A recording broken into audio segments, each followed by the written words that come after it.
더 많은 이야기, 구독, 좋아요, 알림 설정 부탁드립니다.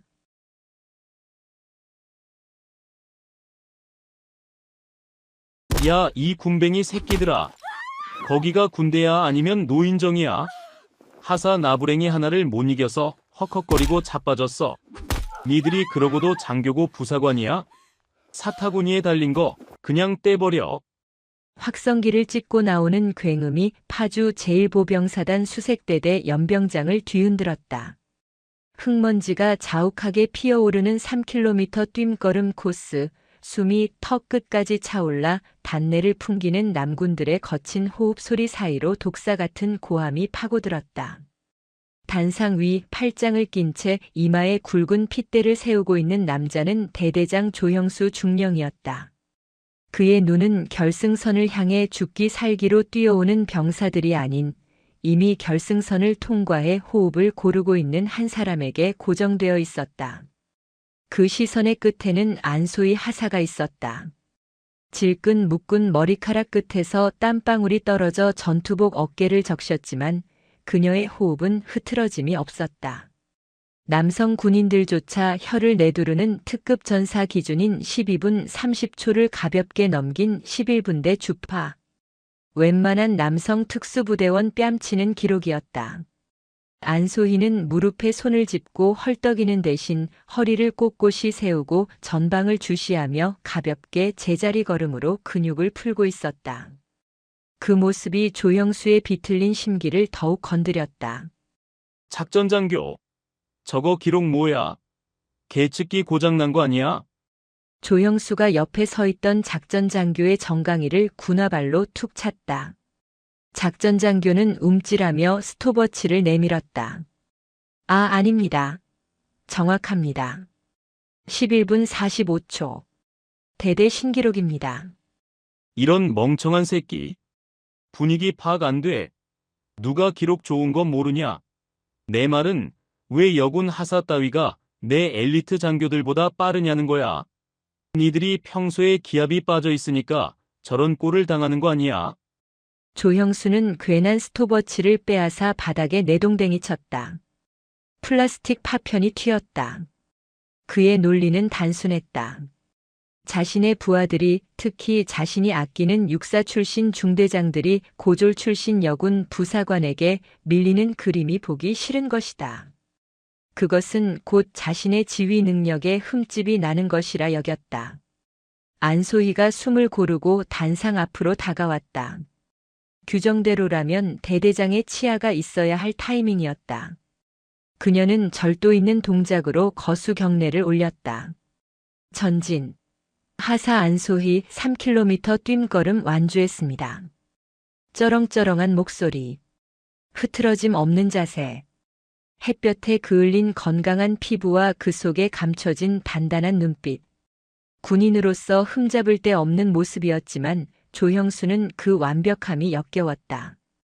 그는 삐딱하게 고개를 기울이며 안소희를 내려다보았다. 안하사. 너 약 먹냐? 모욕적인 질문이었다. 연병장에 있던 병사들과 간부들의 시선이 일제히 단상으로 쏠렸다. 하지만 안소희는 눈 하나 깜짝하지 않았다. 아닙니다. 아니면 뭐 여자가 되기를 포기했나? 독하게 굴어서 관심 좀 받아보려고 발악하는 거 아니야? 적당히 좀 해. 네가 그렇게 설치고 다니면 밑에 애들 사기 떨어지는 거 몰라. 눈치가 없어, 눈치가. 조형수는 혀를 차며 손에 쥐고 있던 지휘봉으로 안소희의 어깨를 툭툭 쳤다. 격려가 아닌 명백한 조롱이자 불쾌한 신체 접촉이었다. 군인은 실력으로 증명하는 것이라 배웠습니다. 대대장님께서 강조하신 전투형 부대 육성에 부합하기 위해 최선을 다했을 뿐입니다. 안소희의 대답은 교과서처럼 정확했지만 그 속에 담긴 뼈가 조형수의 폐부를 찔렀다. 말대꾸라고 할 수도 없는 정론. 조형수의 얼굴이 불그락푸르락 달아올랐다. 그는 코웃음을 치며 안소희의 얼굴 가까이 다가갔다. 말은 청산유수네. 야, 안소희. 달리기 좀 잘한다고 전쟁 이기는 줄 알아. 넌 그게 문제야. 건방진 거. 하사 나부랭이가 어디서 중령 앞에서 턱을 쳐들고 눈을 똑바로 떠. 내가 네 친구야. 시정하겠습니다. 안소희는 즉시 시선을 15도 하방으로 내렸다. 하지만 굴복의 의미가 아니었다. 더러운 꼴을 더 보지 않겠다는 무언의 거부였다. 조형수는 그런 그녀의 태도에서 미묘한 무시를 감지했다. 마치 당신 같은 사람은 내 상대가 안 된다고 말하는 듯한 저 당당함. 열등감이 뱀처럼 조형수의 목을 감아왔다. 다들 들어. 오늘 안소희 빼고 전원 완전 군장으로 연병장 20바퀴 더 돈다. 정신 상태가 썩어 빠져서 여자 하나 못 이기는 놈들이 무슨 수색대원이야. 그리고 안하사, 너는 칭찬받을 생각 마. 내가 분위기 다 망친 거야. 알았어. 알겠습니다. 꺼져. 안소희가 뒤로 돌아 뛰어가는 모습을 보며 조형수는 바닥에 침을 퇴뱉었다. 억울하게 얼차려를 받게 된 남군들의 원망 어린 시선이 안소희의 등 뒤로 꽂히길 바랐지만 실상은 달랐다. 병사들은 군장을 매면서도 수군거렸다. 와, 안하사님 진짜 미친 거 아니냐? 람보가 따로 없네. 대대장 또 지랄병 도졌네. 지가 뛰면 1킬로도 못 가서 퍼질 거면서. 안하사님 건드리지 마라. 저분은 진짜다. 병사들의 존경은 강압으로 얻어지는 것이 아니었다. 병사들은 본능적으로 안다.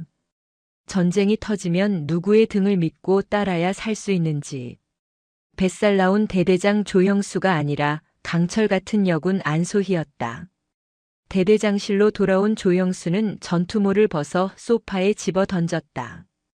에어컨 바람이 시원하게 불어왔지만 속에서 치미는 열불은 꺼지지 않았다. 커피 타와. 따라 들어온 작전장교가 허둥지둥 믹스커피를 탔다. 조형수는 종이컵을 받아들고 씩씩거렸다. 야, 김대위. 너 인사과장한테 말해서 안소희 제 신상명세서 좀 다시 가져와 봐. 신상명세서 말입니까? 지난번에도 보셨지 않습니까? 특이사항 없습니다. 부친은 일찍 돌아가셨고 모친은 자영업 하시고 집안 형편도 그저 그렇고 백도 없는 흙수저입니다. 그러니까 이상하다는 거야. 백도 없고 돈도 없는 년이 도대체 뭘 믿고 저렇게 뻣뻣해. 보통 저 정도 갈구면 와서 살려달라고 빌거나 눈물을 짜거나 아니면 전출 보내달라고 징징거리기라도 해야 하는 거 아니냐고. 조형수가 생각하는 올바른 하사의 모습은 자신의 권위 앞에서 벌벌 떨며 아부하는 존재였다. 하지만 안소희는 달랐다. 아무리 짓밟아도 잡초처럼 다시 일어나는 것도 모자라 오히려 더 푸르게 독을 품고 자라났다.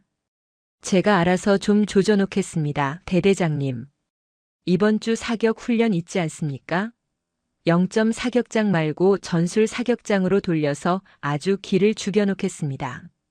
작전장교가 비굴하게 웃으며 조형수의 비위를 맞췄다. 조형수는 그제야 마음에 든다는 듯 킬킬거렸다. 그래. 뜀박질 좀 한다고 설치는데 총은 또 다르지. 바람 좀 불고 표적지 좀 안 넘어가게 조작 좀 해라. 하사가 감히 특급 전사 배지 달고 다니는 꼬라지. 내 눈에 흙이 들어가도 못 본다. 조형수는 창밖을 내다봤다. 멀리 연병장에서 묵묵히 병사들의 구보를 챙기고 있는 안소희의 모습이 보였다. 작고 다부진 체구. 하지만 거대한 산처럼 흔들림 없는 모습. 내가 언제까지 고개를 쳐들고 다닐 수 있나 보자. 내 진급길에 방해되는 건 다 치워버릴 테니까. 조형수는 뜨거운 커피를 단숨에 들이켰다. 입천장이 되었지만 그 고통보다 안소희를 향한 증오가 더 뜨거웠다. 그는 몰랐다. 자신이 건드리고 있는 그 하사 나부랭이가 대한민국 육군 서열 3위인 제3야 전군 사령관의 하나뿐인 외동딸이라는 사실을. 그리고 그 아버지의 성격이 딸보다 더하면 더했지 결코 덜하지 않다는 사실을 말이다. 그날 저녁 개인 정비 시간. 안소희는 관사 뒤편의 으슥한 공중전화 부스에 들어가 있었다. 휴대전화가 있었지만 보안이 필요한 통화였다. 그녀는 주머니에서 동전을 꺼내는 대신 수신자 부담 전화를 걸었다. 신호가 2번 울리기도 전에 상대방이 전화를 받았다. 접니다. 안소희의 목소리는 낮고 차분했다. 수화기 너머에서 중후하고 묵직한 남성의 목소리가 들려왔다. 그래, 소혜냐? 훈련은 어떠냐? 몸은 성하고. 예, 아버지. 아니, 사령관님. 별일 없습니다. 1사단 수색대대는 명성대로 훈련 강도가 아주 높습니다. 배울 것이 많습니다. 집에서는 아버지라 부르라니까 녀석 참. 그래, 내가 선택한 길이다. 힘들다고 징징거릴 거면 당장 옷 벗고 나오라고 했었지. 아직 그 생각 변함없나? 없습니다. 제 힘으로 인정받을 겁니다. 아버지의 딸이 아니라 대한민국 육군 하사 안소희로서 서고 싶습니다. 허허, 똥고집은 누굴 닮아서. 알았다. 내 대대장이란 작자는 좀 어떠냐? 평판이 영 안 좋던데. 진급에 미쳐서 애들 굴리는 솜씨가 악질이라더구나. 아버지의 정보력은 정확했다. 3군 사령관의 귀에까지 들어갈 정도면 조형수의 악명은 이미 알만한 사람은 다 안다는 뜻이었다. 안소희는 잠시 침묵했다가 입을 열었다. 군인은 상관을 평가하지 않습니다. 다만, 제가 감당하겠습니다. 그것 또한 훈련의 일부라고 생각합니다. 그래. 내가 정 그렇다면 더 묻지 않겠다. 하지만 소희야, 명심해라. 부당한 명령에 복종하는 것은 충성이 아니다. 군인의 명예가 훼손된다고 판단되면 언제든 이 아비가 아니라 군법의 힘을 빌려라. 명심하겠습니다. 끊겠습니다. 충성. 전화를 끄는 안소희는 잠시 수화기를 내려다보았다. 아버지의 목소리를 듣자 긴장이 풀리며 피로가 몰려왔다. 하지만 그녀는 이내 고개를 저으며 뺨을 가볍게 두드렸다. 정신 차려, 안소희. 이제 시작이야. 어둠 속에서 그녀의 눈빛이 형형하게 빛났다. 내일은 사격 훈련이었다. 대대장이 무슨 꿍꿍이를 꾸미고 있는지 짐작이 갔다. 하지만 피할 생각은 없었다. 실력으로 짓밟아주는 것. 그것이 안소희가 아는 유일한 생존 방식이자 복수였다. 그녀는 주먹을 꽉 쥐었다. 손바닥 안에 박인 굳은 살이 돌처럼 단단했다. 여름의 열기가 아스팔트 바닥을 녹일 듯이 이글거리는 오후 2시였다. 훈련 규정상 온도 지수가 일정 수준을 넘어가면 야외 활동을 제한하고 휴식을 취하게 되어 있었지만 제1보병사단 수색대대에는 그런 상식이 통하지 않았다. 야, 거기 1소대. 돌 색깔이 왜 그따위야? 흰색 페인트 칠하라고 했잖아. 줄 안 맞춰? 미적 감각이 없어, 미적 감각이. 연병장 구석 화단에서 고래고래 소리를 지르는 사람은 다름 아닌 대대장 조형수 중령이었다. 전투복 상의 지퍼를 배꼽까지 내리고 팔자걸음으로 돌아다니며 병사들을 닥달하는 그의 모습은 지휘관이라기보다 악덕 공사판 십장에 가까웠다. 병사들은 죽을 맛이었다. 오전 내내 산악 구보를 하고 돌아와 밥숟가락을 놓기가 무섭게 작업에 투입된 터였다. 그들이 하는 작업이란 게 기가 찼다. 멀쩡한 화단의 잡초를 뽑는 것도 모자라 주먹만한 자갈들을 주워와 흰색 페인트로 색칠을 하고 있었다. 이유는 단 하나였다. 내일 모레 사단장이 부대를 방문한다는 소식 때문이었다. 대대장님, 애들 지금 탈진 직전입니다. 오전에 10km 급속 행군하고 쉬지도 못했습니다. 일중대장 강 대위가 조심스럽게 건의했지만 조형수는 들은 채도 하지 않고 손에 든 부채로 파리만 쫓았다. 강 대위, 자네는 그래서 만년 대위인 거야. 사단장님이 오시는데 부대 환경 미화가 엉망이면 내 체면이 뭐가 서냐? 군인은 정신력이야, 정신력. 안 죽어, 임마. 빨리빨리 움직이라고 해. 그때 저만치서 리어카에 흑포대를 가득 싣고 오는 작은 체구의 군인이 보였다. 안소의 하사였다. 그녀는 남군 2명이 달라붙어도 낑낑댈 무게의 리어카를 혼자서 거뜬히 끌고 오고 있었다. 그녀의 전투복은 땀으로 흠뻑 젖어 몸에 달라붙어 있었고 얼굴은 흑투성이었다. 안소희는 말없이 흑포대를 화단에 부었다. 촤르르 쏟아지는 흙먼지 사이로 그녀의 단단한 팔 근육이 꿈틀거렸다. 작업을 하던 병사들이 미안한 듯 쭈뼛거렸다. 안하사님, 저희가 하겠습니다. 좀 쉬십시오. 맞습니다. 하사님이 왜 이런 걸 하십니까? 떠들 힘 있으면 삽질이나 해. 너희들 쉴 때까지 나도 안 쉬어. 안소희는 짧게 대꾸하고 다시 삽을 들었다. 병사들은 울컥했다.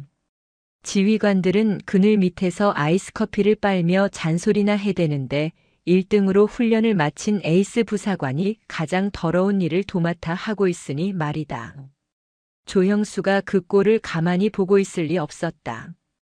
병사들의 눈빛이 안소희를 향해 경외심으로 빛나는 것을 본 순간 그의 속에서 알 수 없는 뒤틀림이 꿈틀거렸다. 그는 짐짓 헛기침을 하며 안소희에게 다가갔다. 어이 안하사. 힘이 남아도나 봐. 안소희가 삽질을 멈추고 격려했다. 전진. 작업 지원 중입니다. 누가 너더러 지원하래? 부사관이 채통 없이 병사들 틈에 껴서 흑장난이나 하고. 그러니까 내가 병사들한테 무시당하는 거야. 간부면 간부답게 지휘를 해야지 몸으로 때우는 게 능사인 줄 알아? 조형수는 말도 안 되는 트집을 잡았다. 병사들이 안소희를 무시하기는커녕 가장 따르고 있다는 걸 뻔히 알면서도 그는 현실을 부정하고 싶었다. 병사들이 지쳐 있습니다. 작업 진척이 느려서 돕고 있었습니다. 이거 봐라. 지금 병사들 핑계 대면서 내 지시가 과하다고 돌려 까는 거냐? 아닙니다. 다만 금일 온도 지수가 위험 수준입니다. 이대로 가다간 열사병 환자가 속출할 수 있습니다. 30분이라도 휴식을 부여해 주시는 게 효율적이라 판단됩니다. 안소희의 말은 구구절절 옳은 말이었다. 이미 저쪽 구석에서는 이등병 하나가 어지러움을 호소하며 주저앉아 있었다. 하지만 조형수에게 옳은 말은 곧 반항이었다. 하사 나부랭이가 감히 대대장의 작전비록 그것이 페인트 칠이라 할지라도의 토를 달다니. 조형수의 눈썹이 꿈틀거렸다.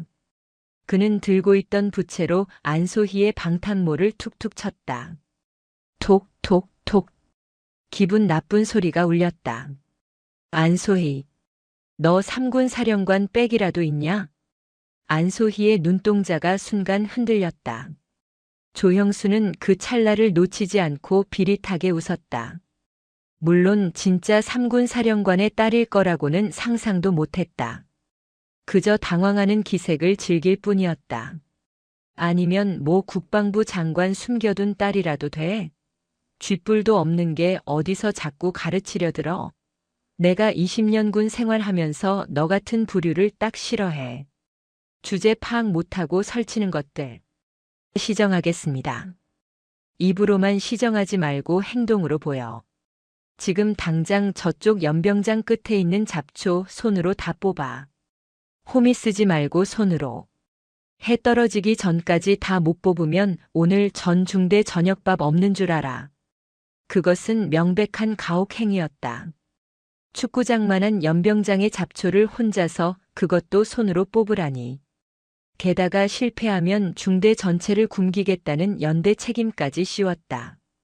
병사들이 웅성거렸다. 분노한 눈빛들이 조형수에게 꽂혔지만 조형수는 오히려 그 시선을 즐겼다. 뭐해? 안 뛰어? 알겠습니다. 안소희는 군말 없이 뒤로 돌아 뛰었다. 그녀의 등 뒤로 조형수의 비웃음이 따라붙었다. 독한 년. 어디 끝까지 버티나 보자. 땡볕 아래 안소희는 홀로 쭈그리고 앉아 잡초를 뽑기 시작했다. 손톱 밑에 흙이 박히고 손가락 마디가 아려왔다. 등 뒤로 내리꽂히는 태양보다 더 뜨거운 것은 속에서 끓어오르는 모멸감이었다. 아버지가 보고 싶었다. 전화 한 통이면 조영수 같은 인간은 단숨에 날려버릴 수 있었다. 하지만 안소희는 입술을 꽉 깨물어 피를 냈다. 아니야. 참아야 해. 여기서 무너지면 아버지가 옳았음을 인정하는 꼴이 돼. 나는 군인이다. 나는 약하지 않다. 시간이 흘러 해가 뉘엿뉘엿 넘어가기 시작했다. 안소희의 손은 흙투성이가 되어 부르터 있었다. 그때 누군가 그녀의 옆에 털썩 주저앉았다. 일중대 병장 김철수였다. 하사님 같이 합시다. 김 병장 들어가. 대대장 보면 너까지 혼나. 상관없습니다. 밥 굽는 것보다 이게 낫습니다. 야 일소대. 다 튀어와. 김 병장의 외침에 작업을 마친 병사들이 우르르 몰려왔다. 누가 시키지도 않았는데 그들은 안소희의 옆에 붙어 잡초를 뽑기 시작했다. 수십 명의 병사들이 함께하자 끝이 보이지 않던 연병장의 잡초가 순식간에 사라져갔다. 창문 틈으로 그 광경을 지켜보던 조영수는 마시던 믹스커피 종이컵을 구겨버렸다. 자신의 권위로 찍어 눌렀는데 오히려 안소희를 중심으로 부대가 단합하는 꼴이라니. 질투와 분노가 머리끝까지 치솟았다. 저 반란군 놈의 새끼들. 안소혜, 너 두고 보자. 아주 뼈도 못 추리게 만들어주마.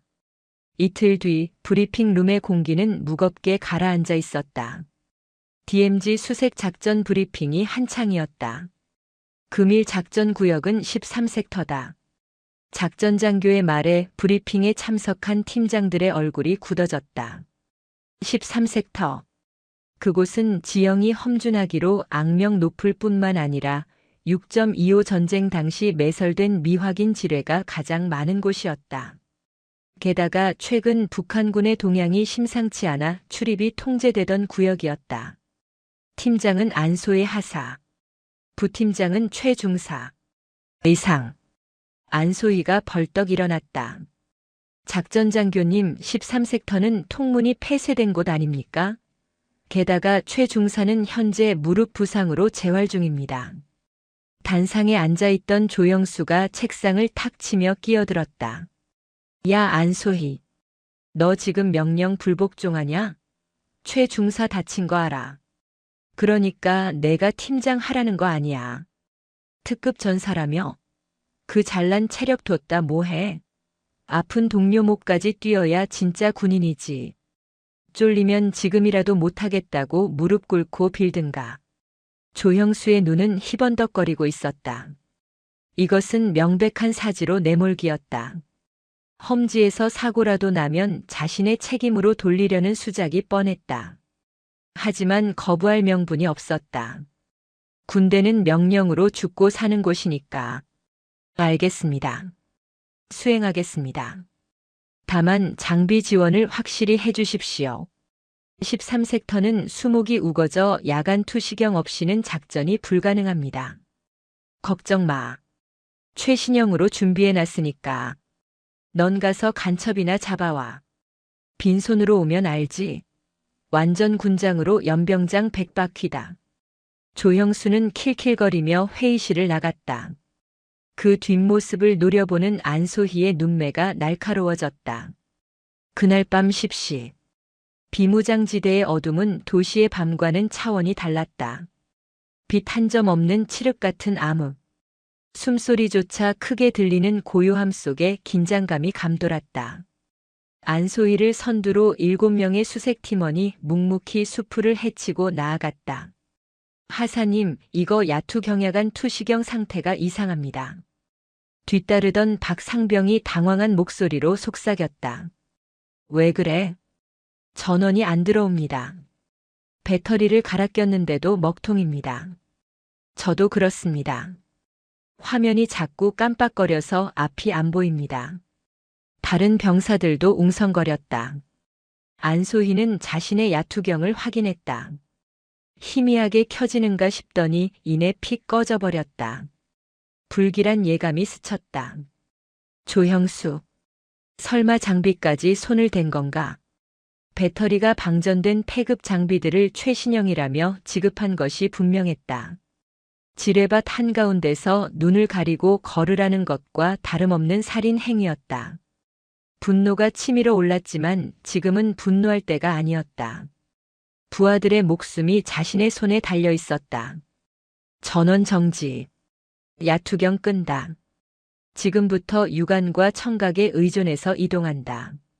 내 발자국만 밟고 따라와. 조금이라도 벗어나면 발목 날아간다. 안소희는 침착하게 명령을 내렸다. 그녀는 야투경을 벗어 군장에 결속하고 온 감각을 곤두세웠다. 바람 소리, 풀벌레 소리, 그리고 미세하게 섞여 있는 이질적인 소리. 그녀의 귓가에 바스락거리는 소리가 잡혔다. 산짐승의 움직임과는 달랐다. 규칙적이고 인위적인 마찰음. 사람이다. 안소희는 수신호로 대형을 낮췄다. 10m 전방 우거진 갈대숲 사이로 검은 형체가 스쳐 지나갔다. 북한군이었다. 침투 흔적을 남기지 않기 위해 조심스럽게 이동하고 있었지만 안소희의 예리한 감각을 속일 수는 없었다. 교전 수칙상 선제 사격은 금지되어 있었다. 하지만 그냥 보낼 수도 없었다. 안소희는 바닥에 떨어진 무언가를 발견했다. 북한 담배꽁초였다.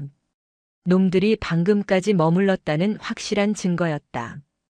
그리고 놈들이 향하는 방향은 아군 지피감시 초소 쪽이었다.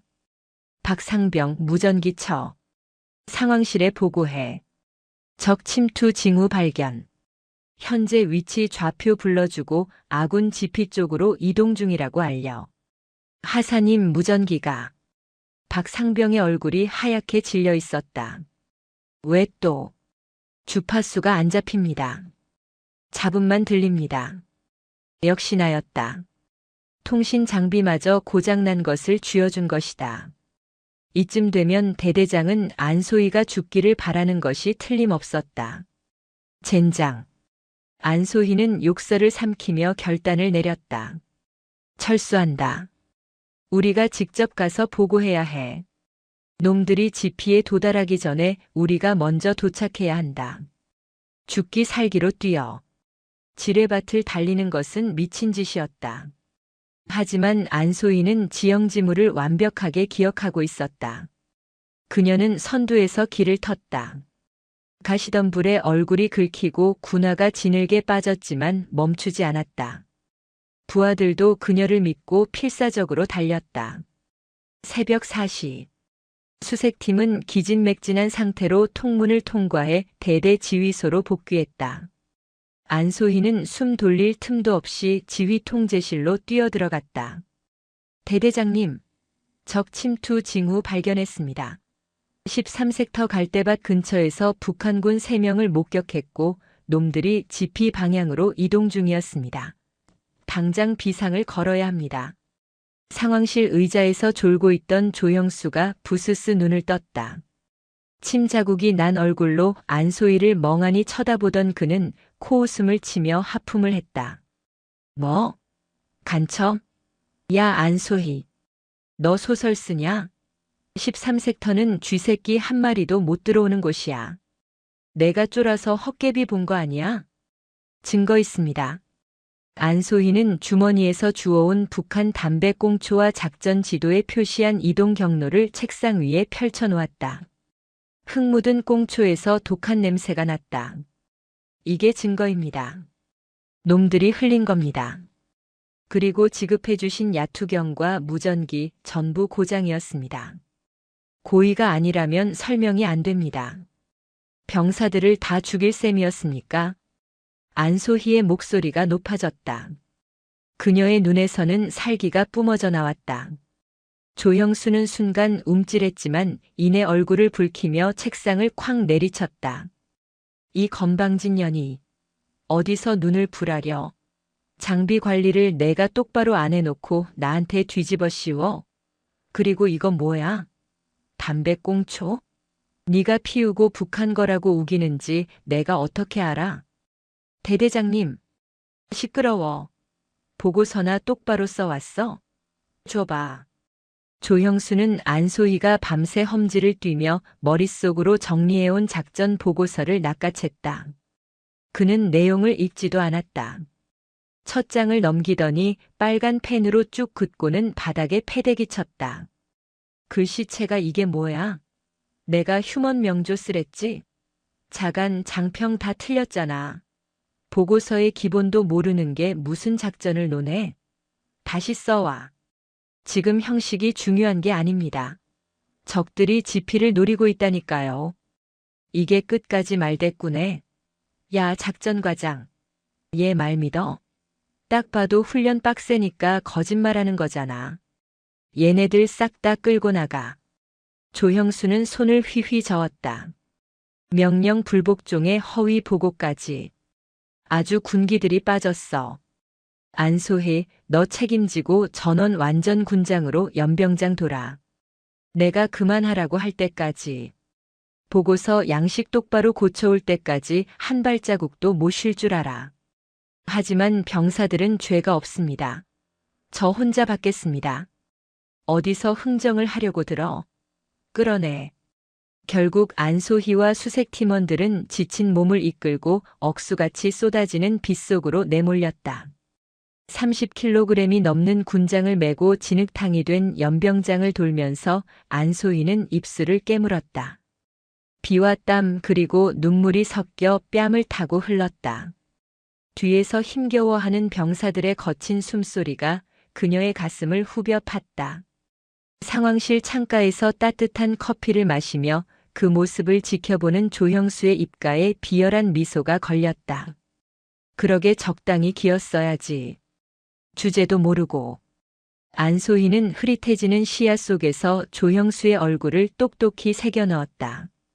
절대 잊지 않겠다. 이 치욕 그리고 내 부하들이 흘린 피땀의 대가. 반드시 천배 만배로 갚아주마.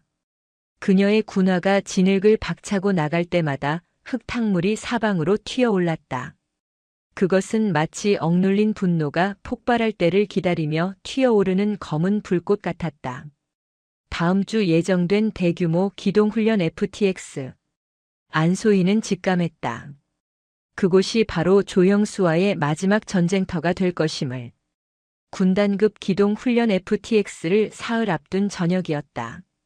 대대 회식이라는 명목하에 간부들이 영회 고깃집에 집합했다. 말이 좋아 단합대회지 실상은 대대장 조형수의 기분을 맞추기 위한 재롱잔치나 다름없었다. 불판 위에서 삼겹살이 지글거리며 익어가고 있었지만 누구 하나 편하게 젓가락을 들지 못했다. 상석에 앉은 조형수의 얼굴이 붉게 달아올라 있었기 때문이다. 이미 소주 3병을 비운 그는 개슴츠레한 눈으로 좌중을 훑었다. 야, 분위기가 왜 이래? 내일 전쟁 나냐? 초상집이야? 조형수가 젓가락으로 테이블을 탁탁 두드렸다. 아닙니다. 대대장님 한 잔 받으십시오. 일중대장이 재빨리 일어나 두 손으로 술병을 들었다. 조형수는 킬킬거리며 잔을 내밀었다가 갑자기 표정을 싹 굳혔다. 넌 됐어. 맨날 보는 놈 얼굴 지겹지도 않냐? 술맛 떨어진다가 앉아. 일중대장이 무한한 표정으로 어정쩡하게 자리에 앉았다. 조형수의 시선이 테이블 끝자리에 정자세로 앉아있는 안소희에게 꽂혔다. 안소희는 사이다가 담긴 잔을 앞에 두고 묵묵히 고기만 굽고 있었다. 어이, 홍일점. 조형수가 손가락으로 안소희를 까딱까딱 가리켰다. 안하사. 이리 와봐. 안소희가 자리에서 일어나 대대장 앞으로 가서 부동자세를 취했다. 불렀습니까? 앉아. 내 옆에. 조형수가 자신의 옆 빈자리를 팡팡 쳤다. 주변 장교들의 시선이 불안하게 흔들렸다. 안소희는 미동도 하지 않았다. 말씀만 하십시오. 듣겠습니다. 거참 되게 뻣뻣하네. 야, 군대가 아무리 계급 사회라지만 회식 자리에서는 융통성이 있어야지. 너 때문에 분위기 싸해지는 거 안 보여? 여기 있는 장교들이 다 내 눈치 보잖아. 앉아서 술 한 잔 따라봐. 그것은 명백한 선을 넘는 요구였다. 부하 부사관을, 그것도 여군을 술시중 드는 사람 취급하는 발언이었다. 안소희의 눈썹이 꿈틀했다. 죄송합니다. 저는 술을 하지 않습니다. 또한 군인 복무규율상 부적절한 신체 접촉이나 술 따르기를 강요하는 행위는 아이고, 나셨네, 나셨어. 국방부 장관님 나셨어. 조형수가 고함을 지르며 술잔을 바닥에 집어 던졌다. 쨍그랑 소리와 함께 파편이 사방으로 튀었다. 고깃집 안의 모든 소음이 일순간에 멈췄다. 조형수의 얼굴은 분노로 일그러져 있었다. 야, 안소희. 너 내가 웃음냐? 대대장이 한잔 하라면 하는 거지. 뭔 놈의 규율 타령이야? 네가 그렇게 고고해? 너만 깨끗한 군인이고 나는 뭐 쓰레기야? 그런 뜻이 아닙니다.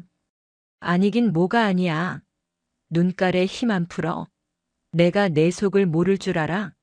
어디 육사 출신 주제에 실전도 모르는 게 설치냐 하고 속으로 비웃고 있잖아, 지금.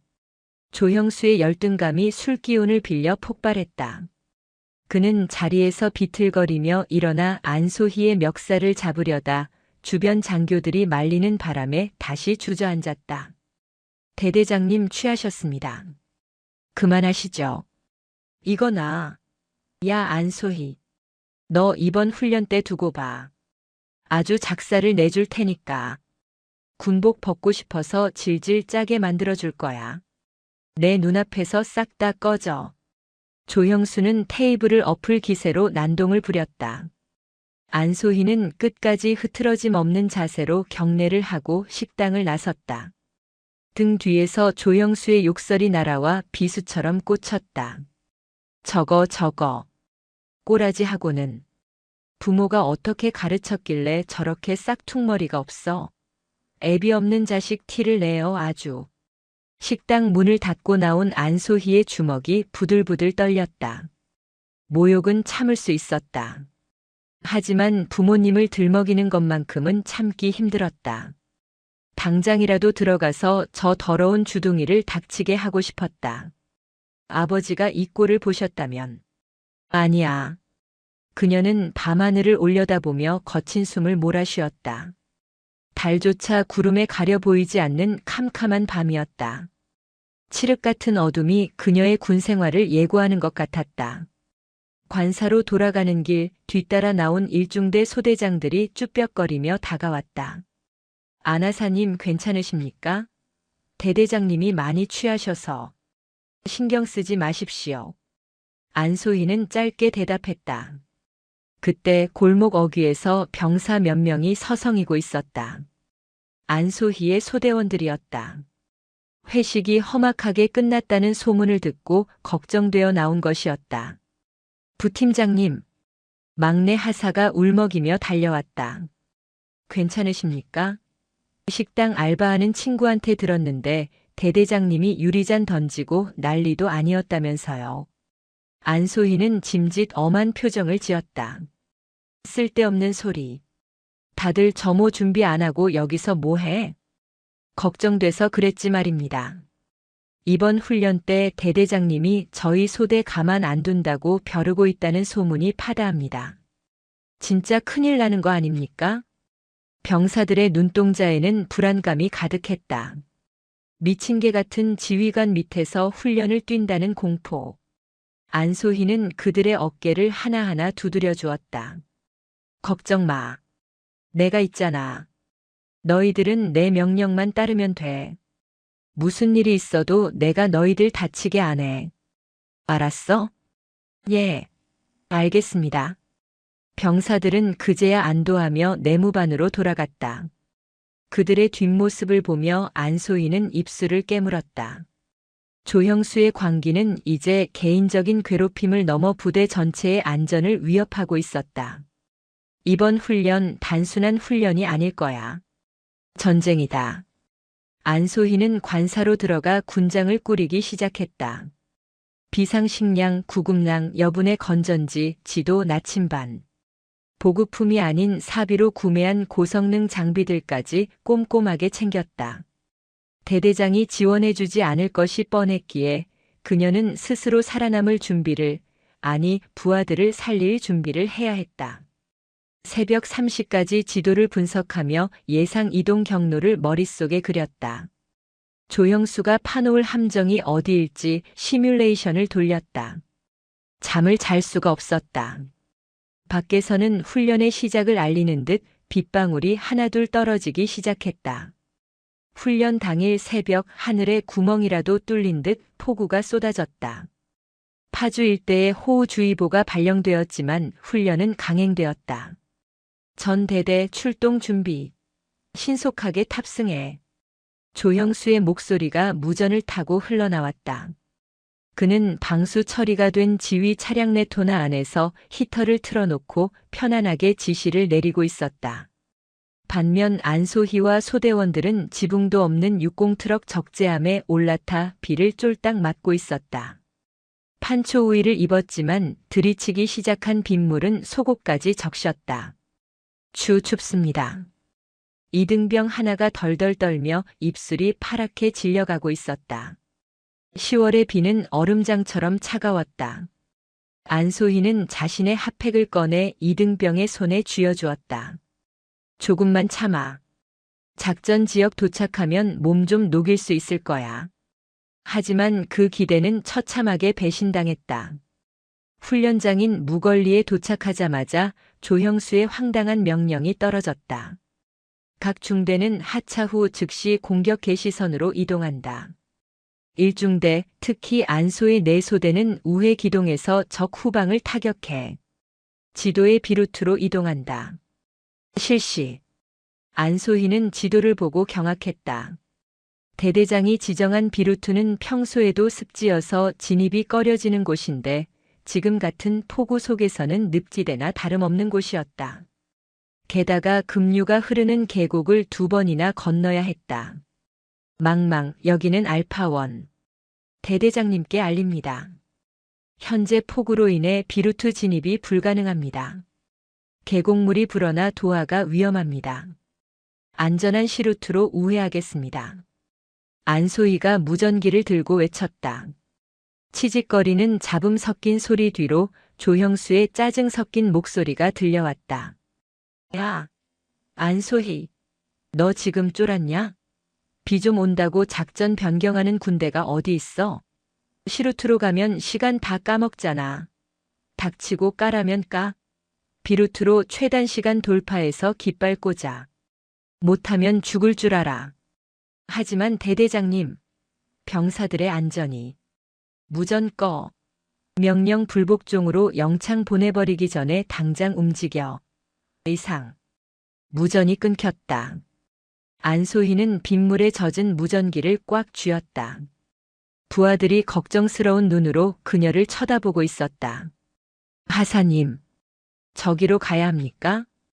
부소대장이 흙탕물이 콸콸 쏟아지는 계곡 쪽을 가리키며 물었다. 안소희는 선택해야 했다.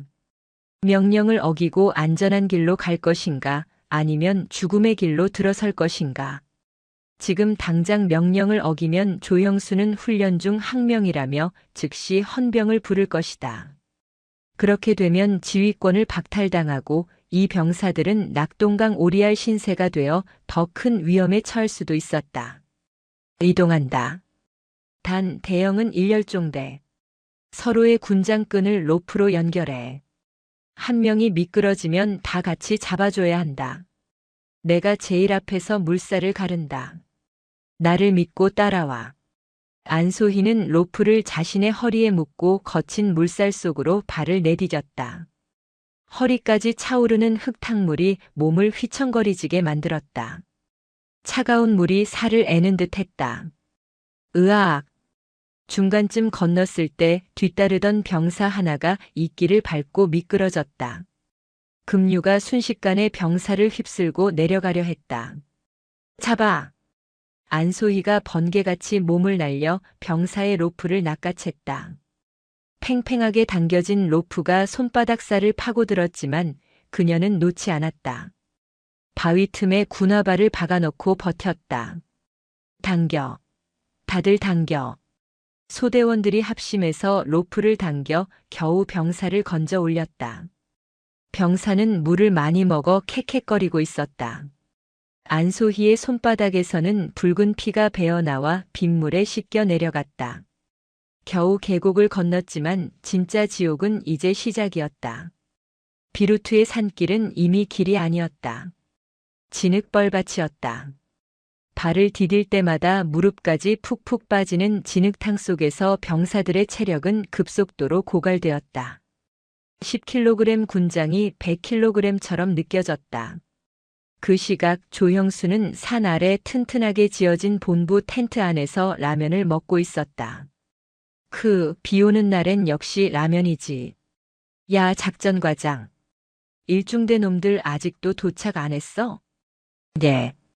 통신이 잘 안 터지는데 아직 비루트 중간 지점인 것 같습니다. 에잉, 군뱅이 같은 새끼들. 안소의 그년 특급 전사라더니 거품이었구만. 이따 복귀하면 정신교육 좀 시켜야겠어. 조형수는 김치를 씹으며 낄낄거렸다. 밖에서 병사들이 죽음의 사투를 벌이고 있다는 사실 따위는 안중에도 없었다. 시간이 흘러 날이 어두워지기 시작했다. 빗줄기는 더 굵어졌다. 저체온증 증세를 보이는 병사들이 속출했다. 쓰러지는 병사를 업고 가느라 행군 속도는 더 느려졌다. 부팀장님, 저 못 가겠습니다. 다리에 감각이 없습니다. 막내 이등병이 진흙탕에 주저앉아 울먹였다. 안소희가 다가가 이마를 짚어보니 불덩이 같았다. 이대로 가면 쇼크가 올 수도 있었다. 안소희는 다시 무전기를 들었다. 망망, 여기는 알파원. 긴급 상황 발생. 환자 발생으로 더 이상 작전 수행 불가. 현재 위치 좌표 0-0. 헬기 지원이나 차량 지원 바랍니다. 아이들이 죽어가고 있습니다. 치지직. 치직. 응답이 없었다. 산악지형이라 전파가 터지지 않는 것인지 아니면 조형수가 일부러 무전을 씹고 있는 것인지 알 수 없었다. 그녀는 미친 듯이 채널을 돌리며 소리쳤다. 대대장님, 제발 응답하십시오. 사람부터 살려야 할 거 아닙니까? 그때 희미하게 조형수의 목소리가 들려왔다. 들리나? 야, 안소희. 너 또 엄살이야? 지금 헬기가 뜰 날씨야? 내가 정신력이 빠져서 그래. 거기서 멈추면 다 죽어. 무조건 고지 점령해. 알았어? 지금 환자가 쇼크 상태입니다. 이동 불가능합니다. 철수 명령 내려주십시오. 시끄러워. 철수는 패배야. 내 사전에 후퇴는 없어. 정 힘들면 환자 버리고 너 혼자라도 올라가서 깃발 꽂아. 그게 명령이다. 뚝. 무전이 끊겼다. 안소희는 멍하니 무전기를 내려다보았다. 환자를 버리고 가라니. 그게 지휘관이 할 소리인가. 분노를 넘어선 사리가 치밀어 올랐다. 그녀는 빗물 젖은 얼굴을 닦아냈다. 눈빛이 달라져 있었다. 더 이상 저 미친 개의 명령을 들을 필요가 없었다. 통신병 무전기 꺼. 예. 하지만 끄라고 했어. 지금부터 대대장의 명령은 무시한다. 내가 지휘한다. 안소희는 지도에서 조형수가 지정한 비루트에 XX표를 그었다. 그리고 펜으로 텐트가 있는 안전지대, 즉 훈련장을 벗어나는 탈출로를 그었다. 우리는 산을 내려간다. 작전은 실패해도 좋지만 내 부하를 잃을 순 없다. 병사들이 놀란 눈으로 그녀를 쳐다보았다. 훈련 중 탈영이나 다름없는 행위였다. 군법 회부감이었다. 책임은 내가 진다. 너희는 살아서 돌아가기만 해. 알겠나? 알겠습니다. 병사들의 대답에 울음이 섞여 있었다. 안소희는 쓰러진 이등병을 자신의 등에 업었다. 자신의 군장 위에 사람까지 업은 무게가 어깨를 짓눌렀지만 그녀는 이를 악물고 일어섰다. 가자. 안소희는 칠흑 같은 어둠 속 폭우를 뚫고 산을 내려가기 시작했다. 그녀의 등 뒤로 번개가 내리꽂혔다. 그것은 마치 다가올 파국을 예고하는 서막과도 같았다. 조형수가 있는 따뜻한 텐트, 그곳을 향해 안소희는 복수의 칼날을 갈며 한 걸음 한 걸음 진흙탕을 헤쳐나갔다. 터질 듯한 분노가 가슴속에 꽉 들어찼다. 이 고구마 같은 상황을 끝낼 수 있는 건 오직 자신의 능력과 곧 들이닥칠 진짜 권력뿐이었다. 하지만 지금 당장은 이 진창 속에서 살아남는 것이 우선이었다. 기다려라, 조형수. 내 부하들이 흘린 눈물 한 방울마다 내 피 한 방울로 갚아줄 테니까. 안소희의 군화가 진흙을 지시겼다. 콰직 하는 소리가 마치 조형수의 목을 비트는 소리처럼 들렸다. 안소희와 소대원들은 산을 내려오던 중 우연히 수풀 속에 위장된 텐트 군락을 발견했다. 대항군적군의 지휘 통제소였다. 조형수 대대장이 그토록 찾아 헤매던 적의 심장부가 오히려 안소희가 부하들을 살리기 위해 선택한 퇴각로 위에 놓여 있었던 것이다. 하사님, 저거적 지휘부 아닙니까? 맞습니다. 경계병이 졸고 있습니다. 비가 너무 많이 와서 방심한 것 같습니다. 안소희의 눈이 번뜩였다. 이대로 살아서 돌아가면 조형수는 분명 명령 불복종으로 자신을 영창에 보낼 것이 뻔했다. 하지만 적의 목을 따서 돌아간다면 이야기는 달라진다. 이것은 단순한 생존이 아니라 전세를 뒤집을 기회였다. 작전 변경한다. 우리는 이곳을 타격한다. 신속하게 적 지휘관만 생포해서 빠진다. 실시. 안소희는 마치 유령처럼 빗속을 뚫고 침투했다. 경계병을 순식간에 제압하고 지휘 텐트를 덮쳤다. 손들어. 움직이면 쏜다. 대항군 연대장은 라면을 끓여 먹으려다 안소희의 총구 앞에서 젓가락을 떨어뜨렸다. 상황 종료. 1사단 수색대대 1중대 2소대, 적 지휘부 괴멸 및 연대장 생포. 날이 밝고 비가 그쳤을 때 안소희의 소대는 포로가 된 대항군 연대장을 앞세우고 훈련장 집결지로 복귀했다. 다른 중대들은 대부분 조형수의 무리한 작전으로 전멸 판정을 받거나 고립되어 있었다. 아니, 저거 안소의 소대 아니야? 쟤들 살아서 돌아왔어? 대박. 저기 끌려오는 사람 대항군 대장 아니야? 폐잔병처럼 모여있던 타중대원들이 웅성거렸다. 훈련 통제관들이 달려나와 상황을 파악하고는 감탄을 금치 못했다. 대단하네. 통신 두절 상황에서 독자 판단으로 적 본진을 털었다고. 이거 군단장님 표창감인데? 그 소란을 듣고 본부 텐트에서 나온 조형수의 얼굴은 흑빛이 되었다. 그는 안소희가 산속에서 조난당하거나 굴욕적으로 구조 요청을 하길 바랐다. 그런데 영웅이 되어 돌아오다니. 심지어 자신이 지휘한 다른 중대들은 전멸했는데 자신이 버린 패였던 안소희만 성공했다는 사실은 자신의 무능을 만천하에 증명하는 꼴이었다. 열등감이 머리끝까지 치솟아 이성을 마비시켰다. 조형수는 주먹을 부들부들 떨며 안소희를 노려보았다. 전현이 내 앞길을 막아? 감히 날 망신줘? 살려두지 않겠다. 훈련이 종료되고 전 병력이 진흙탕이 된 연병장에 집합했다. 승리의 기쁨을 누려야 할 시간이지만 분위기는 살벌했다. 단상 위에 선 조형수의 눈에는 광기가 서려 있었다. 안소의 하사. 앞으로 나와.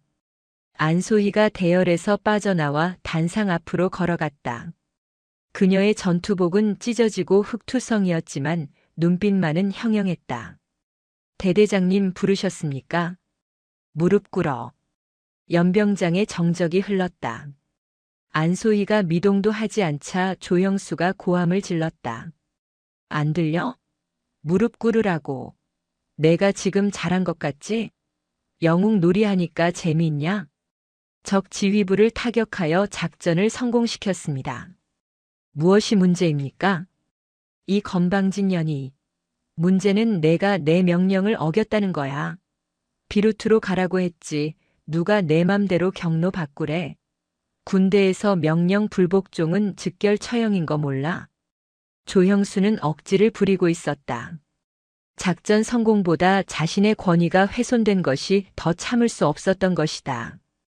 그는 단상 아래로 뛰어내려와 안소희의 멱살을 잡았다. 너 때문에 내 권위가 바닥에 떨어졌어. 내가 날 개무시하고 독단적으로 행동하니까 다른 놈들도 기어오르는 거 아니야. 병사들을 살리기 위한 판단이었습니다. 닥쳐. 변명하지 마. 이성을 잃은 조영수는 안소희가 어깨에 메고 있던 K2 소총을 거칠게 빼앗았다. 그리고 그 총을 거꾸로 잡았다. 묵직한 개머리판이 허공을 갈랐다. 퍽. 둔탁한 타격음과 함께 안소희의 고개가 크게 돌아갔다. 방탄 헬멧이 벗겨져 흙탕물에 뒹굴었다. 안소희는 비틀거렸지만 쓰러지지 않고 다시 자세를 바로잡았다. 입가에서 붉은 선혈이 주르륵 흘러내렸다. 네. 대대장님, 이건 너무하십니다. 일중대장이 기겁하며 말리려 했지만 조형수는 이미 눈이 뒤집혀 있었다. 비켜. 누구든 말리는 새끼는 공범으로 간주한다. 조형수는 다시 한번 개머리판을 휘둘렀다. 퍽. 이번에는 안소희의 얼굴 정면이었다. 안소희는 외마디 신음과 함께 바닥으로 쓰러졌다. 이마가 찢어져 피가 눈을 가렸다. 하지만 그녀는 바닥을 짚고 다시 일어섰다. 비명도 지르지 않았고 살려달라고 빌지도 않았다. 그 지독한 군인 정신이 조형수를 더 미치게 만들었다. 독한 년. 끝까지 뻣뻣하게 굴지. 그래, 죽어라 그냥. 너 같은 건 군인의 수치야. 조형수는 쓰러진 안소희를 향해 미친 듯이 개머리판을 내리찍으려 했다. 병사들은 공포와 분노에 질려 주먹만 꽉 쥐고 있었고 안소희는 흐릿해지는 의식 속에서도 아버지를 떠올리며 이를 악물었다. 나는 군인이다. 쓰러지지 않는다. 그 절체절명의 순간이었다. 쿠구구궁. 연병장 입구 쪽에서 육중한 엔진 소리가 들려왔다. 단순한 군용 트럭 소리가 아니었다. 헌병 사이드카의 요란한 사이렌 소리가 빗발치는 고함을 뚫고 들어왔다. 뭐야? 조형수가 내리치던 손을 멈추고 고개를 돌렸다. 헌병 오토바이 2대가 호위하는 가운데 검은색 지프차 한 대가 무릉덩이를 튀기며 맹렬한 기세로 연병장 중앙으로 돌진해 오고 있었다. 끼익. 지프차가 안소희와 조형수 바로 옆에 급정거했다. 조형수는 순간 흠칫했지만 이내 표정을 바꾸었다. 사단장님이다. 사단장님이 내 승전보를 듣고 칭찬하러 오신 거야. 조형수는 피 묻은 개머리판을 등 뒤로 숨기며 헐레벌떡 지프차 쪽으로 달려가 거수경례 자세를 취했다. 얼굴에는 비굴한 웃음이 가득했다. 충성. 대대장 조형수 훈련 무사히 마치고. 하지만 그의 말은 끝까지 이어지지 못했다. 지프차 범퍼에 붙은 붉은색 성판. 그 위에 박힌 별의 개수가 그의 동공을 지진냈다. 하나, 둘, 셋. 별이 3개. 3스타. 그것은 사단장 소장이 아니었다. 군단장도 아니었다. 대한민국 육군의 절반을 지휘하는 야전군 사령관의 성판이었다. 성판이? 조형수의 다리가 후들거렸다. 뒷좌석 문이 열리고 잘 다려진 전투복을 입은 중년의 남자가 내렸다. 백발이 섞인 머리, 호랑이 같은 눈매. 어깨에는 은색 별 3개가 번쩍이고 있었다. 제3야 전군 사령관 안태형 대장이었다. 그 뒤로 사색이 된 1사단장이 헐레벌떡 뛰어와 안 대장의 뒤에 섰다. 연병장에는 숨소리조차 들리지 않는 정적이 감돌았다. 안 대장의 시선은 조형수를 거쳐 피투성이가 되어 비틀거리는 안소희에게 꽂혔다. 찢어진 이마, 부어오른 뺨, 흑투성이 전투복. 딸의 처참한 모습에 천하의 맹장인 안대장의 눈가가 미세하게 떨렸다. 아, 아버지. 안소희가 쥐어짜듯 불렀다. 그 작은 한마디가 조형수의 귓가에는 천둥소리처럼 들렸다. 아, 아버지? 지금 뭐라고 한 거야? 조형수의 뇌가 정지했다. 자신이 개머리판으로 내려찍은 하사 나부랭이가 삼군 사령관의 딸이라고. 안대장은 천천히, 아주 천천히 조형수 앞으로 걸어왔다. 그 압도적인 위압감에 조형수는 저도 모르게 뒷걸음질 쳤다. 자네가 이 부대의 대대장인가? 목소리는 낮고 차분했지만 그 안에는 만년설 같은 냉기가 서려 있었다. 예. 예. 내 대대장 중령 조형수입니다. 자네 손에 들린 거, 그거 내 딸을 친 그 물건인가? 조형수는 화들짝 놀라며 손에 들고 있던 안소희의 소총을 바닥에 떨어뜨렸다. 쨍그랑. 쇳소리가 정막을 깼다. 사령관님. 그게. 오해십니다. 저는 그저 군기를 확립하기 위해. 군기. 안대장이 코웃음을 쳤다. 내 딸이 훈련 중에 보고한 내용을 다 들었다. 부하를 살리기 위해 독단적으로 판단하고 적의 지휘부를 타격했다지. 그게 군기 빠진 군인의 행동인가? 아니면 부하들을 사지로 몰아넣고 텐트에서 라면이나 처먹던 자네가 군기가 든 건가? 그건. 조형수의 얼굴이 하얗게 질렸다. 모든 것이 보고되고 있었다. 나는 내 딸이 군인이 되겠다고 했을 때 반대했다. 하지만 이 아이는 자기 힘으로 하사 계급장을 달았고 누구보다 자랑스러운 군인이 되었다. 그런데 자네가 오늘 그 긍지를 짓밟았어. 안대장이 조형수의 코앞까지 다가왔다. 자네는 내 딸을 때린 게 아니다. 안대장의 손이 조형수의 왼쪽 가슴 명찰 위에 달린 지휘관 휘장을 낚아챘다. 자네는 대한민국 국군의 명예를 때린 것이고 자네가 입고 있는 그 군복의 가치를 스스로 쓰레기통에 처박은 것이다. 우두둑. 안대장의 소나기 힘에 조형수의 전투복 상의가 뜯겨나갔다. 지휘관 휘장이 바닥에 뒹굴었다. 헌병. 예. 대기하고 있던 헌병들이 달려들었다. 이자를 긴급 체포해라. 혐의는 특수폭행, 직권남용, 그리고 전시작전 수행 방해죄다. 군법이 허용하는 최고형을 받게 될 거다.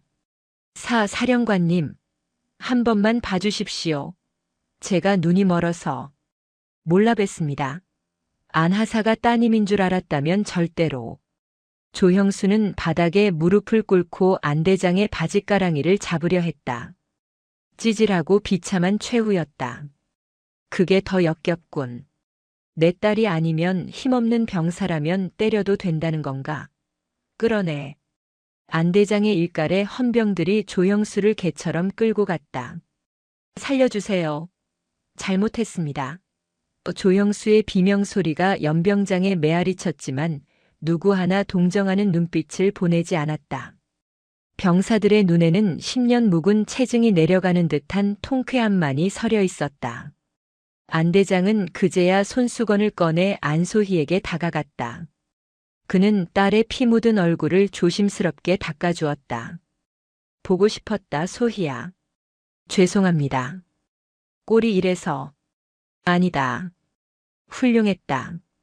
너는 오늘 그 누구보다 진짜 군인이었다. 안소희는 참았던 눈물을 터뜨리며 아버지의 품이 아닌 상관을 향한 가장 절도 있는 경례를 올렸다. 전진. 안대장 역시 뜨거운 눈빛으로 딸에게 답례했다. 전진. 비갠 오후의 햇살이 두 부녀의 어깨 위로 쏟아져 내렸다. 연병장을 가득 메운 병사들의 함성 소리가 파주의 하늘을 뒤덮었다. 그것은 정의가 승리했다는 가장 확실하고 통쾌한 사이다의 팡파르였다. 헌병대의 사이렌 소리가 멀어지고 연병장에 다시 무거운 정막이 내려앉았다. 하지만 그것은 폭풍 전야의 고요함이 아니라 폭풍이 휩쓸고 지나간 자리에 남은 서늘한 심판의 공기였다. 삼군 사령관 안태영 대장은 지프차에 다시 오르지 않았다. 그는 뒷짐을 진 채 흙탕물에 젖은 병사들을 하나하나 눈에 담았다. 그 옆에 선 제1보병사단장 오소장은 바늘방석에 앉은 듯 안절부절 못했다. 자신의 예하 부대에서, 그것도 자신이 가장 신임했던 대대장이 사령관의 딸을 개머리판으로 폭행했다. 이것은 옷을 벗는 것으로 끝나지 않을 대형 사고였다. 사단장. 안대장의 나직한 부름에 오 소장이 관등 성명을 대며 차려 자세를 취했다. 자네는 이 부대의 지휘관들이 병사들을 어떻게 대하는지 알고 있었나? 면목 없습니다. 철저히 진상을 조사하여 보고드리겠습니다. 보고라.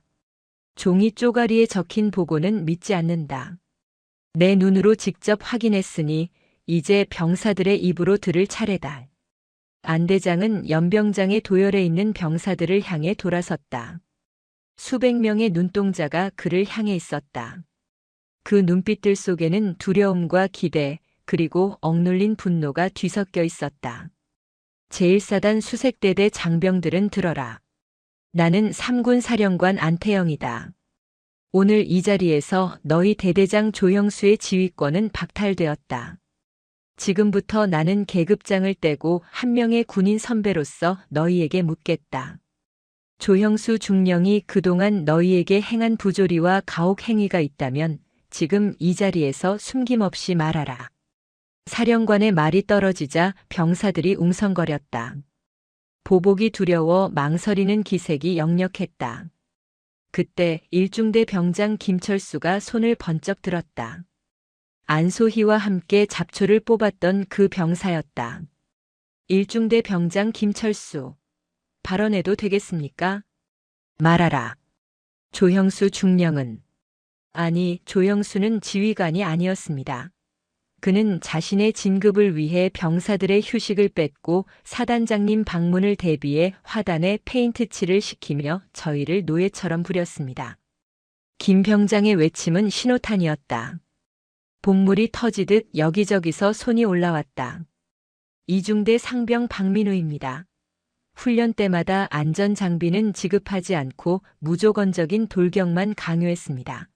항의하면 영창 보낸다고 협박했습니다. 본부중대 일병 최석진입니다. 조형수는 회식 때마다 안소희 하사님을 비롯한 여군들에게 술 시중을 강요하고 성희롱을 일삼았습니다. 안 하사님이 거부하면 공개적인 자리에서 모욕을 주었습니다. 이번 작전 때도 안 하사님 소대를 일부러 사지로 몰아넣고 무전까지 끊었습니다. 우리를 다 죽이려고 했습니다. 증언은 끝도 없이 쏟아져 나왔다. 횡령, 폭언, 갑질, 작전 실패 책임 전가. 병사들의 입을 통해 드러난 조형수의 실체는 군인이 아니라 제복 입은 깡패였다. 듣고 있던 일사단장의 얼굴은 수치심으로 붉게 달아올랐고 안대장의 표정은 차갑게 가라앉았다. 안대장은 현장에 남아있던 작전장교를 불렀다. 조형수의 신복이었던 그는 사시나무 떨듯 떨며 기어나왔다. 자네도 공범인가? 아닙니다. 저는 그저 시키는 대로. 저도 말리려고 했지만 대대장님이 워낙 강압적이라. 비겁한 변명이군. 불의를 보고도 침묵한 군인은 공범이다. 너 역시 군복을 입을 자격이 없다. 헌병, 이자도 연행해. 작전장교가 비명을 지르며 끌려나갔다. 안대장은 다시금 헌병차에 갇혀 창문을 두드리며 발악하는 조형수를 쳐다보았다. 끌고 와. 안대장의 명령에 헌병들이 닭모가지 비틀듯 조형수를 다시 끌고 나왔다. 흑투성이가 된 조형수는 안대장 앞에 무릎 꿇려졌다. 그의 눈물 콧물 범벅이 된 얼굴은 가관이었다. 사령관님. 제발. 한 번만 용서해 주십시오. 제가 미쳤었습니다. 제가 감히 누구 따님인지도 모르고. 끝까지 딸 이야기뿐이군. 자네는 아직도 죄가 뭔지 몰라. 안대장은 옆에 서 있는 일사단장에게 눈짓했다. 사단장. 자네 부하의 죄는 자네가 씻어야지. 그 말의 의미를 알아들은 일사단장이 입술을 꽉 깨물고 앞으로 나섰다. 그는 떨고 있는 조형수의 멱살을 잡아 일으켰다. 조형수, 너는 나의 수치이자 전진부대의 오점이다. 사단장님, 내 어깨에 있는 그 계급장 국가가 너에게 군림하라고 준 것이 아니라 병사들을 위해 희생하라고 달아준 것이다. 너는 그 무게를 견디지 못했으니 이제 내려놓아라. 찍! 거친 소리와 함께 일사단장의 손이 조형수의 오른쪽 어깨를 낚아챘다.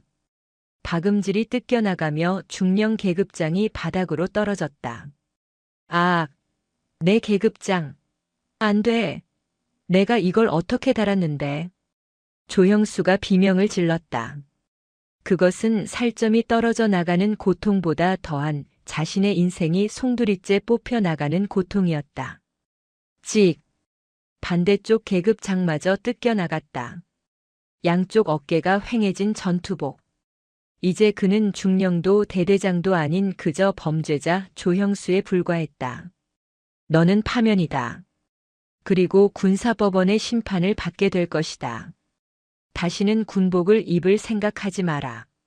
일사단장은 뜯어낸 계급장을 바닥에 패대기 치고 군화발로 지시겨버렸다. 흙 속에 파묻히는 무궁화 두 송이. 그것은 권력에 취해 괴물이 되었던 한 남자의 비참한 말로였다. 연병장을 가득 메운 병사들은 그 광경을 숨죽여 지켜보다가 누군가 시작한 박수가 파도처럼 번져나가기 시작했다. 와, 정의구현이다. 안소희 하사님 만세. 사령관님 만세. 함성 소리 속에서 안소희는 의무병의 부축을 받으며 서 있었다. 피를 너무 많이 흘려 어지러웠지만 정신만은 맑았다. 그녀는 바닥에 주저앉아 넋이 나간 표정으로 중얼거리는 조형수를 바라보았다. 동정심은 들지 않았다. 인과응보. 뿌린 대로 거둔다는 세상의 이치가 눈앞에 있었다. 안대장이 병사들의 환호에 손을 들어 답하고는 딸에게 다가왔다. 가자. 치료부터 해야지. 아버지. 아니 사령관님. 뒷수습은. 걱정 마라. 여기 남은 병사들은 일사단장이 책임지고 포상 휴가와 심리치료를 진행할 것이다. 너는 이제 푹 쉬어라. 내 딸로서가 아니라 명예로운 부상병으로서 명령한다. 안소희는 그제야 긴장이 풀리며 아버지의 품에 쓰러지듯 안겼다. 거칠고 투박한 군인의 손이 딸의 등을 다독였다. 지옥 같았던 일사단 수색대대에서의 전쟁은 그렇게 가장 극적이고 통쾌한 승리로 막을 내렸다. 계절이 바뀌어 찬 바람이 부는 초겨울이 되었다. 남한산성 근처에 위치한 육군교도소. 회색 콘크리트 벽으로 둘러싸인 독방에 수인번호 2804번이 웅크리고 앉아 있었다. 머리를 짧게 깎고 헐렁한 수의를 입은 그는 한때 일사단 수색대대장이었던 조형수였다. 2804번 면회. 교도관의 차가운 목소리에 조형수는 흠칫 놀라며 일어났다. 면회 올 사람이 없었다. 부모님은 충격으로 쓰러지셨고 동기들은 그를 사람 취급도 하지 않았다. 혹시 안소희가 용서해 주러 온 걸까? 헛된 희망을 품고 면회실로 향했다. 하지만 유리병 너머에 앉아있는 사람은 그의 아내였다. 아니, 곧 전처가 될 사람이었다. 그녀의 표정은 싸늘했다. 여보. 어떻게 왔어? 애들은 잘 있어? 조형수가 수화기를 들고 다급하게 물었다. 아내는 말없이 서류 봉투 하나를 밀어 넣었다. 도장 찍어. 이혼 서류였다. 당신 뉴스 탄 거 알지? 개머리판 대대장. 그 덕분에 우리 애들 학교에서 왕따 당하고 전학까지 갔어. 동네 창피해서 얼굴을 들고 다닐 수가 없어. 당신 연금도 박탈이라며? 우리더러 굶어 죽으라는 거야? 아니 여보. 내가 나가서 어떻게든. 당신이 뭘 해? 징역 3년이라며. 나오고 나면 전과자인데 어디서 받아줘? 내 인생까지 망치지 말고 깨끗하게 갈라서. 여보, 제발. 내가 잘못했어. 아내는 대답도 없이 자리에서 일어났다. 그녀는 뒤도 돌아보지 않고 면회실을 나갔다. 조형수는 유리에 매달려 절규했다. 가지 마. 나 버리지 마. 내가 중령이었잖아. 내가 대대장이었다고. 교도관들이 달려들어 그를 제압했다. 차가운 시멘트 바닥에 얼굴이 눌린 채 조형수는 오열했다. 권력도 명예도 가족도 모두 잃었다. 남은 것은 평생 따라다닐 병사를 폭행한 파렴치한이라는 낙인뿐이었다. 그는 차가운 감방 바닥에서 자신의 어깨를 감싸 안았다. 뜯겨나간 계급장의 빈자리가 욱신거리는 듯했다. 그것은 영원히 채워지지 않을 형벌이었다. 같은 시각 국군 수도병원 정원. 안소희는 환자복 위에 카디건을 걸치고 벤치에 앉아 있었다. 이마에는 흉터가 남았지만 표정은 그 어느 때보다 평온했다. 몸은 좀 어때? 따뜻한 캔커피가 볼에 닿았다. 아버지 안태영 대장이 사복 차림으로 옆에 앉았다. 계급장을 뗀 아버지는 영락없는 딸바보 중년 남성이었다. 많이 좋아졌습니다. 다음 주면 퇴원 가능합니다. 퇴원하고 나면 전역할 거냐? 엄마가 너 가게 하나 차려준다고 난리던데. 아버지가 조심스럽게 물었다. 이번 사건으로 딸이 군대에 정이 떨어졌을까봐 걱정하는 눈치였다. 안소희는 피식 웃으며 고개를 저었다. 아니요. 이제 시작인걸요. 시작? 저 스카우트 제의 받았습니다. 안소희가 주머니에서 명함 하나를 꺼내 아버지에게 보여주었다. 검은색 바탕에 독수리 문양이 금박으로 새겨진 명함. 제707 특수임무단이라는 글자가 선명했다. 707이라. 거긴 여기보다 더 힘들 거다. 내가 여자라고 봐주는 것도 없을 거고 실전 임무가 떨어지면 목숨을 걸어야 해. 압니다. 그래서 가는 겁니다. 조형수 같은 놈 밑에서 정치질이나 배우는 게 아니라 진짜 실력으로 인정받고 국가를 위해 싸우는 곳이잖아요. 안소희의 눈빛이 반짝였다. 아버지는 그런 딸을 보며 껄껄 웃었다. 그래. 내 딸 맞네. 피는 못 속여. 아버지는 딸의 어깨를 감싸 안았다. 소희야. 미안했다. 그동안 내가 내 딸이라는 이유로 색안경 끼고 볼까봐 일부러 모른 척했다. 하지만 내가 겪은 고통을 보니 내가 틀렸던 것 같구나. 든든한 배경이 되어주는 것도 부모의 역할인데 말이다. 아니요, 아버지 덕분에 강해졌습니다. 그리고 마지막에 오셔서 저 구해주셨잖아요. 제 인생 최고의 백마탄 왕자님이셨습니다. 으이그 징그러운 소리. 두 부녀의 웃음소리가 병원 정원에 울려 퍼졌다. 1년 후. 어둠이 짙게 깔린 테러 진압 훈련장. 레펠 소리와 함께 검은 그림자들이 건물 옥상에서 창문으로 침투했다. 섬광탄이 터지고 총성이 연달아 울렸다. 타겟 확보. 인질 구출 완료. 무전을 치며 가장 먼저 현장을 장악한 대원은 방독면을 벗어 젖혔다. 땀에 젖은 머리카락을 쓸어 넘기는 날카로운 눈매, 그리고 왼쪽 이마에 희미하게 남은 훈장 같은 흉터. 중사로 진급한 안소희였다. 그녀의 가슴에는 대한민국 육군이라는 패치와 함께 707 특임단의 마크가 당당하게 붙어 있었다. 더 이상 누군가의 딸도 무시받는 하사도 아니었다. 그녀는 대한민국 최정예 특수요원이었다. 안중사. 철수한다. 헬기 도착 1분 전. 팀장의 외침에 안소희는 장비를 챙겨 옥상으로 달렸다. 밤하늘을 가르는 헬기의 로터 소리가 심장 박동처럼 쿵쿵 울렸다. 그녀는 헬기에 오르기 전 잠시 아래를 내려다보았다. 까마득한 아래 자신이 지나온 진흙탕 같은 시련들이 보이지 않는 어둠 속에 묻혀 있었다. 보고 있나, 조형수? 나는 이렇게 날아올랐다. 안소희는 헬기에 올라타며 어둠 속을 향해 시원하게 경례를 붙였다. 전진. 헬기가 힘차게 날아올랐다. 그녀의 군 생활은 이제부터가 진짜 시작이었다. 막힌 속이 뻥 뚫리는 듯한 상쾌한 바람이 그녀의 얼굴을 스치고 지나갔다.